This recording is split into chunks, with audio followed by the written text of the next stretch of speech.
While thousands of refugees from Syria have made their way to Europe, some have decided to go back home.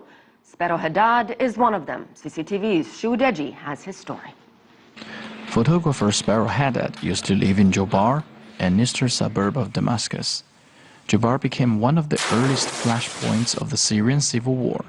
Spero and his mother fled. He decided to take a chance and flee Syria. My mother encouraged me to leave and start a new life in Europe. When I settled in Europe, I can take her with me. I told my mother I'll try. But if we're not going to reunite in Europe, I would come back. Spero sold his camera and left Syria. In July 2015, he went to Beirut and took a flight to Turkey. After giving a smuggler $1,500, he got on a boat for Greece. We were using a boat to pass Mediterranean Sea. The maximum capacity was 20 people, but we had 52 on board. The journey was difficult, but Spero finally made his way to Austria. After staying a while, he regretted his decision, but not because of in Europe. Europeans were nice to us, but some people went to Europe. They are not actual refugees. They ruined everything and gave negative influences to those who really wanted to flee the war like us. Spero said some of the refugees were extremists. Some, he said, even bragged about their ties to ISIL in Iraq. On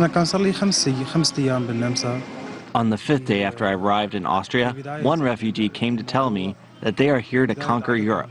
They are not refugees.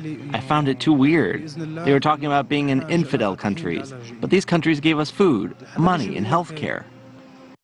Spero came to see dark times ahead for Europe. That's when he decided to return home. Before he left, he met a group of photographers. When I planned to go back, I met some photographers from an association. After they learned I would go back without a computer and camera, they gave me a new camera as a gift, hoping I would remember them when I...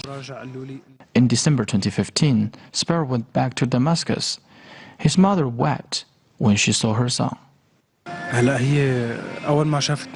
She cried when she first saw me because of happiness and sadness.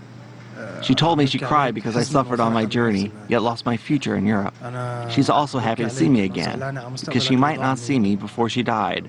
That will also be the saddest moment for me. Shu Deji, CCTV, Damascus.